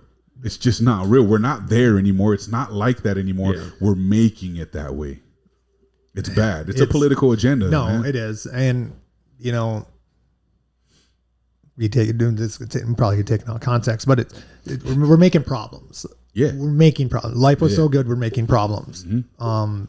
And as I was talking to Eric here earlier, because before we worked out, is we can have all these problems or whatever, but in actual real world, you want to be like, do some kind of victimhood of whatever, I was adopted, I'm going to be a victim because I was adopted. Right. The fucking real world don't care about any of my victimhood. The real world, let's shoot me in the head and move on with its fucking life. Absolutely. Like when push comes to shove, the vast majority of issues nowadays don't really they don't equate and they don't matter when shit actually hits the fan. Yeah. Like a way I like to think about it is like, you're probably not the only one, and not probably, you're not the only one, first off, and that equates to everybody. If you've had somebody pass in your life, you're not the only one that had somebody pass. Exactly.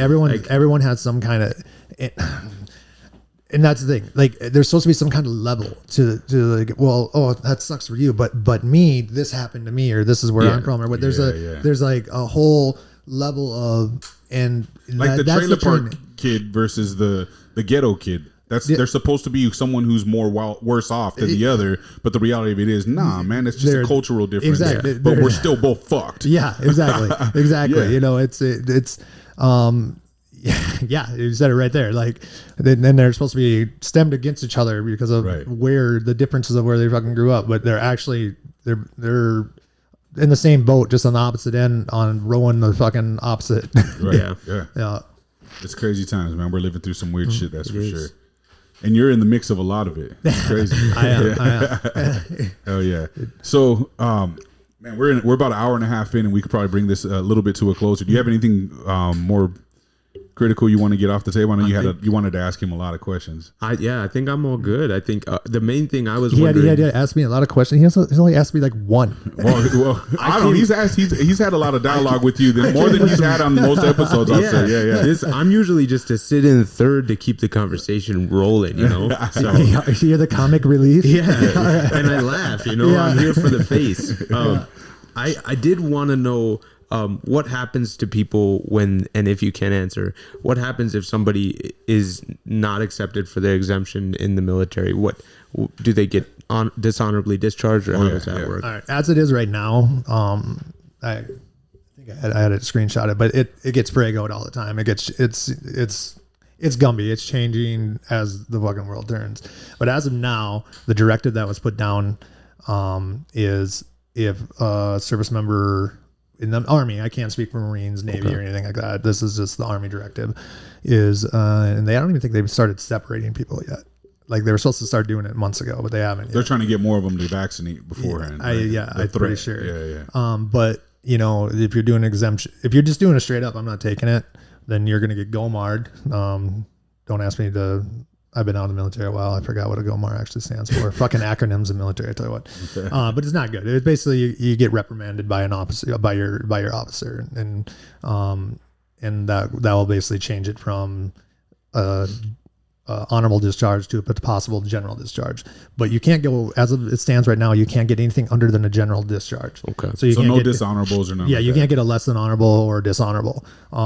Which is good. Like a less than honorable puts you in the same category as people that fucking rape people and shit. Oh my gosh. Yeah. That's crazy. That's outrageous. Yeah. For real. What felony, that puts you in felony status on the civilian world. And so they're just doing generals and honorable discharges, depending on, I guess, how many feathers do you ruffle. I guess, I don't know. It's up to your unit, on how they want to handle the discharge papers, I guess, as of right now, but that could change. Everything always does. So, yeah, I don't know. Hopefully everything goes through with mine. I don't have to deal with it, but I'm going to stick to my guns of, my convictions, and whatever happens, happens. Yeah. Are you waiting on a specific timeline as far as when you'll know for certain what's going down, or have they not really made it? They haven't really made it. I mean, they gotta go through a lot of them. Hopefully they're not doing. I think the Navy actually got caught with. They had an SOP for a standard operating procedure of basically a flow chart of how to do the denials. They were even looking at people's. They were just giving blanket denials, I guess. So hopefully, it's I think it's on battalion level. For who's going through them all, and hopefully they actually look at them and change the narrative a little bit, and because I think they've only given out Army wide, have only given out 2 exemptions, so crazy. That's pretty crazy. Well, there was even a chaplain who got denied. That's weird. They're like, nah, you're not religious, dude. No way, no way, chaplain. So I mean, it's who knows what's going to happen, but.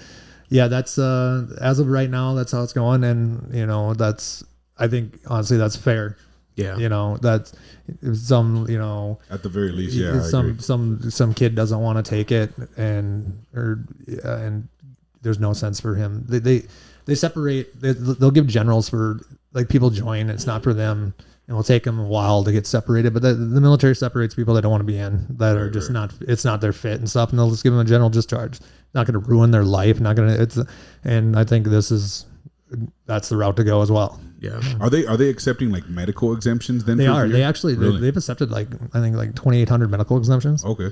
Well, at least there's that. Shit. Yeah, I know. Not all the way corrupt. Yeah. So for that, I'm not actually sure what the line is for that. I would say we could rock you up or something, but I think you could take a punch. So yeah, I know, right? Yeah. I was gonna be no, we can't. Yeah. I was gonna see if I could. I'm does my family have a history of heart disease or something? Maybe I can use that. I don't know, but that wouldn't work. That wouldn't work for the not taking the flu vaccine. And like I said, this isn't just not taking a COVID for me. This is not taking any of them. Yeah. So, and I already got all my overseas shots before, and I kind of got isolated, and then in 2011's when I got my smallpox and all that stuff. So I'm good. So that's not about combat readiness for me. Yeah. I had another question that would have related to earlier conversation, but you guys were in it, and I was listening. I agree with most things said, and I just don't dive into it as much as most things. What do you mean most? So what do you disagree with? Well, I have to. He's a Democrat. I gotta keep it open. Just in case. All right. But when I said question everything, I didn't mean question me. All right. But yeah, I just don't do as much deep diving as I probably should. But I use my critical knowledge of what I've gone through and what I've experienced to understand that I do need to keep my eyes open. And I do feel like there's not much I can do, even though I do what I can. So with that being said, do you think a leader that is more of a militant background would be more beneficial this coming time, like in 2024, or is there no point yet? Like, are we lost? It depends on your definition of lost. I don't know with the military lead, like there's a lot of bad just not the Rock. We just can't let let's not let the Rock do it, because I heard rumors about that. Dude, if that'd be funny. No, it wouldn't. Dude, he's on their side, bro. Trust me. No, I know it'd be funny if he got elected. He's a total pawn. They would use him in the if Biden gets reelected, I mean, he's probably gonna just start bawling. Yeah. If Biden gets reelected, I'm moving to Russia, too, bro. Yeah. I swear to God. There's no way in hell that guy can get reelected without an obvious cheat. Well, I mean, he's not gonna run. He's not gonna run. They can't. He'd be so old. It's not even like he's so old though. Yeah. I saw what I seen. I seen someone saying it was a meme or something. They said it was like 81 million votes, huh? I've never seen anyone wearing a Build Back Better hat. Yeah. Have you? Yeah, no. 81, the most votes in history, and I've never seen anyone in support. Dude, I gotta get it. Like the dislike button on YouTube was because of the election. Oh, like, yeah. They got rid of the dislike button because the White House YouTube page would have like 1,000 likes and 50,000 dislikes. Yep. They did a lot of that stuff. They're doing a lot of like social media in general, man. Like, anyone who opposes this administration is being deleted, removed, blocked, like canceled. It's an insane. Well, insane thing. I mean, I'm not going to do the shadow ban thing, because I keep my Instagram pretty political free, because I understand there's people from all walks in life that might not agree with me, but they like me, they like whatever, and I'm fine with that. But I follow a lot of accounts that are conservative in nature and conservative people, and out of, I think probably like 6 months ago, I was getting all kinds of, my stories were averaging, like 2,000 views and shit like that. I put a story up now, I'm like 180. I'm going, you're shadow banned. I'm like, how is this happening? I'm like, I don't do it. It has to be like the accounts I follow. I'm in the algorithm by who I follow. And I think too, like if you share stuff privately, even like just in direct message, that's all tracked. It's all part of the algorithm for sure. Then I'm fucked. No, I believe. How many followers do you have on your Instagram? Like 11,700. 11,700. Okay. So that's a good chunk. You should be seeing bigger views and hits for sure. Yeah. And it used to be like, just be like, what's your interactions? The certified account, I get to actually see a little more and all that. And it's like, wow, you're actually like, you'll post something, and like some pages with like 100,000 followers will only get like 1,000 likes, and I'm posting stuff with 11,000. I'm getting, like real 700. She's like, that's really good engagement actually. You're getting like almost like 10% of your followers are liking your shit, which is not, I guess. Unless you're like a really famous person, that's not really the norm. Yeah, mostly they just follow you to see and then pass. Yeah, no. So I was like, oh, okay, cool. And now it's kind of back to my pre-Bellator days now, where I'm posting stuff and only getting like 120, 130 likes. Not everybody's seeing your shit. I'm like, what the heck's going on here? That's crazy. I'm like, I did share a couple funny memes on my story that were political. Whatever. Like the Hillary Clinton one right now is. She had like, I want to meet that guy that posted that. Oh, when she got COVID and asked for movie recommendations. The guy posted a picture of 13 hours. Dude, I laughed. I'm like, that was primo, man. I saw that one. It's funny because I believe her, Obama, and someone else all have COVID right now. They all the Chucky, what's her name? The redheaded. Oh, Saki Bomb or whatever they call it. The press secretary. Yeah. She's got it. Yeah. All three of them now are COVID positive right now as it stands. Yeah. And people are like, something's weird that they would all three. They've been hanging out. Yeah.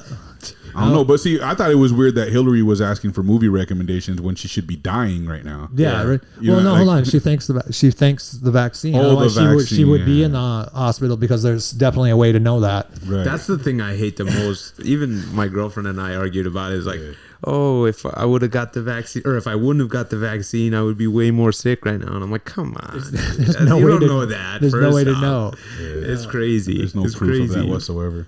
I got COVID and I just guessed I did because I lost my smell and taste. Yeah, I'm like, that's COVID. Yeah, I've had it at least twice. Yeah. Like I train with hundreds of people in the gym. We sweat, we spit, we bleed on each other. Like, yeah, I'm like, I've been sick for like 4 days total with it. I'm like, cool. And my antibodies are through the roof and I'm feeling great.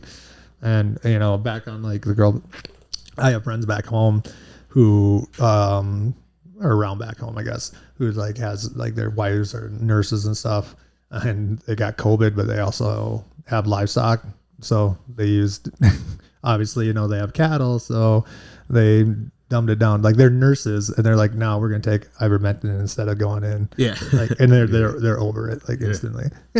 That's crazy. Because it's real. There's real therapeutics out there that work that they don't want you to know about or use. And so they cancel all that shit because you can't make billions of dollars off of that. Yeah. Especially, I believe, like ivermectin and hydroxychloroquine at the time. None of them are owned by the big pharma, so that's why they're like, no. Costs like 20 cents. Not vitamin D. It would take like fucking 20, 30 cents or something like that to like fucking treat someone with it. It goes through like, I used to think like, essential oils were like was like witchcraft and like crystals and stuff, but White was pretty into it, and our daughter had an ear infection and just recently, and the doctor's like, oh, here's a bunch of antibiotics. They're like, okay, and just like, no, if it gets worse, we'll use that, but mixed up some essential oils, put it in her ear, and she was over it in like a day and a half. So like, see, there's other ways to treat. The natural remedies are real. I know people like to hippie them up and make them wizardry and all this crazy stuff, but it's actually real. Like the earth provides everything we need. Like vitamin D, for example. Why do you think they locked us in our houses and shit, bro? They didn't want us to get out and get vitamin D, which was the number one leading cause to like, serious COVID symptoms was lack of vitamin D. It was a vitamin D deficiency. Yeah. So they're like, hey, stay in your house. It's dangerous outside. And not to mention, we'll keep fast food restaurants open, but you can't go work out. Well, they have you can't go be healthy. But here, slam this Big Mac. Now on the other side of that, being a gym owner, for me, one thing that we noticed is the gym culture had a boom during this shit. Like when I opened my which gym is back, good. It's awesome because that means a lot more people than we understand are aware that getting healthy was the answer, right? So if you really want to fight this, if you want to prevent the symptoms or whatever from being extreme, just get healthy, man. So I seen a shit ton of people start signing up for gym memberships all over the place. I get it. Like I have a lot of friends that could probably lose more than a few pounds. Sure. And might not have the same outlook as me. And I'm sharing stuff about, America. It's the most American thing ever. You have the fix in front of you, but you have to work for it. Yeah. But no, you don't want that. You just want that easy fix that you just have to walk in and get a jab. And people are like, well, it doesn't work for everybody. We can't make. I'm like, I'm not saying it's like, working out and getting yourself healthy. Yeah, it takes time, it takes effort, and it sucks. But you're going to feel better about everything overall. Your health's going to be over. And that quick fix is just what it is. It's a quick fix. Really quick, actually, because you need a booster after like 6 weeks. But so you got to go back 4 times. Go back. Yeah, so, I mean, you have the answer and the formula in front of you. Is it going to give you a guarantee? No. There's still a core there, I get hit in the head. Can't look at me like that because I feel like we're tracking. So, core morbidities. Core morbidities. I think that was actually more the depth. By the way, I have a speech impediment. I was in speech therapy for like 6 years. So many excuses today. From chewing or what? Yeah, I know that is half the problem. But Jess will always, she'll make fun of me sometimes, and she forgets that I could barely talk when I was in elementary school. That was real. She's like, God, your speech impediment. And I'm like, yeah, and she's like, oh, I'm sorry. like yeah, I couldn't talk, like literally, and so. And like it get a little sidetracked here, but like I'll tell her, I'm like, yeah. So like it's really frustrating because I'll know the word in my head and I'll try to say it and it won't come out right, and then it makes me sound stupid. So then I get fucking pissed because I'm like, I know the word I want to say, but I can't pronunciate it. So so it's like a double fucking like hot blade going in. That's funny, man. Well, fuck. It's I have one more. Go for it. This is. We're not rushing this. Go for it. Yeah, I'm jumping all around here. What's your most favorite fight? You have to pick one. That you could have lost it, you could have won it. What is your favorite fight that you would say you should go back and watch that one? Volkov fought him in Ireland. Yeah. Is that the one you got fight of the night? No, that one I didn't get fight of the night. That one I won. Everyone said I won except the judges. Okay. Yeah. So that would have been like, I think 2016 or 2017. I can't remember. But yeah, no, that was a pretty good fight. And, Volkov just, he was ranked number 4 in the UFC. But he just lost pretty tragically. Yeah. I was surprised by that one, actually.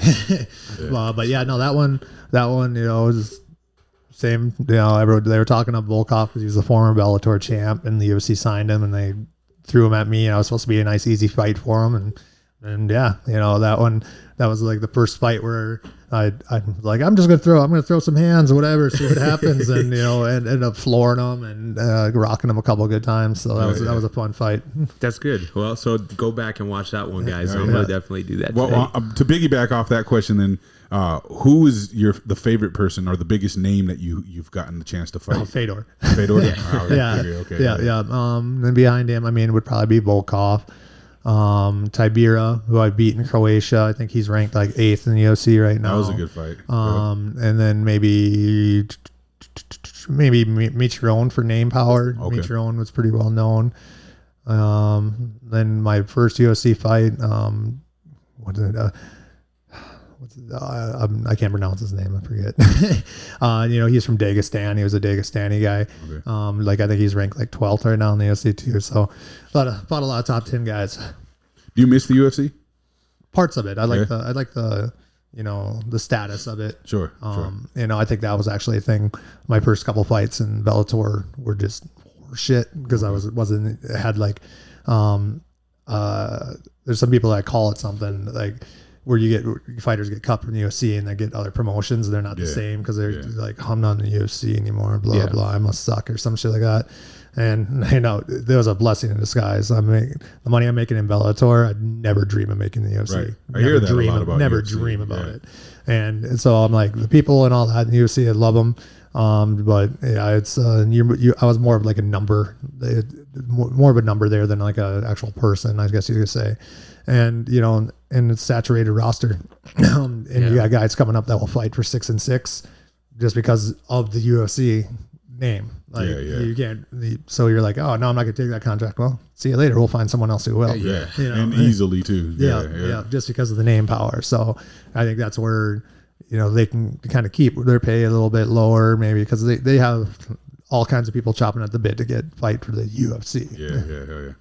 Right on, man. Well, I think we're going to close this one out here, man. We really appreciate having you here, brother. Before we let you go, though, you got a fight coming up, and you got some social media. You want to just tell them about the fight that you got coming up and then share your social media real quick? Yeah, no problem. I've been fighting April 15th against Linton Vassell. I believe he was a former light heavyweight champ, moved up to heavyweight a couple of years ago. And that'll be in San Jose, California, and it should be airing on Showtime. I'll be kicking off the main card, me and him will. It's probably one of Bellator's best cards of the year, honestly. So don't want to miss that one. Sponsorships. I got troll clothing. Dirty Hands. That was a good matchup there. I'm glad I found them. I think we line up pretty well. Yeah, I like it. It fits. Yeah, no, Yep, and sure. a couple of veteran organizations like Burbiz, the Veteran Success Group, and Texas Oil Group. And God, there's one more. Who could it be? Can you think about it? I have no clue. Just kidding. God, I don't know. I don't think it's so very important. Just check his shorts. Just check his shorts on the fight. See if you can identify who all of them are. You might see some familiarity. Yeah, and then H&I Nutrition. Yes. There, that's the one it was. Yeah, I can't believe I forgot that one. Hell yeah, man. Yeah. Well, bro, we appreciate you coming on the show, and as I it's always been tell you, man, it's an honor to be able to sponsor you into some of these big name fights that you're doing and that you're representing us here in small town. Shout out to ACA too. I know you mentioned them earlier. They're a huge part of your success, and I know you're really good friends with them over there, and they travel with you to fights and whatnot. So good luck with your next fight coming up, man. Bang, get that fight of the night at the very least, and make everybody proud. Whether you win, lose, or draw, we're always proud to be behind you and watch you fight. And I think we feel your pain with you when you don't win, though, because man, we get excited and get into these fights, man. It's a good time. It's a very good time. Yeah. Good luck with all the stuff in the military, man. Keep us posted on what happens with you if you're in or you're out, and where things are going from there, as well as just give us a heads up of anything we need to be warned about coming up, man. Yeah, sure. absolutely. Oh yeah. To everybody listening, man, we appreciate your guys' time. We always appreciate when we get new followers and subscribers, things of that nature. So don't forget to like, subscribe, share, mention Tim Johnson being on this one. This is probably the biggest name we've had. So I would say this is celebrity status move for us right now. So let's see if we can make some big moves with this one, man. And again, we appreciate you, Tim. Go ahead, Dion. Do you have any socials you want to throw out there? Yeah. Actually, just one social, Instagram, T-Bear Tim. I got rid of that Twitter shit a while ago. Yeah. There's nothing but junk on there anyways. Yeah, for sure. at T-Bear Tim on Instagram, then give him a follow. Check us out, like, subscribe. You know how to find me and Dion. It'll be at the bottom in the description as well of the video. So we appreciate you guys, and we'll catch you next time. Appreciate you guys.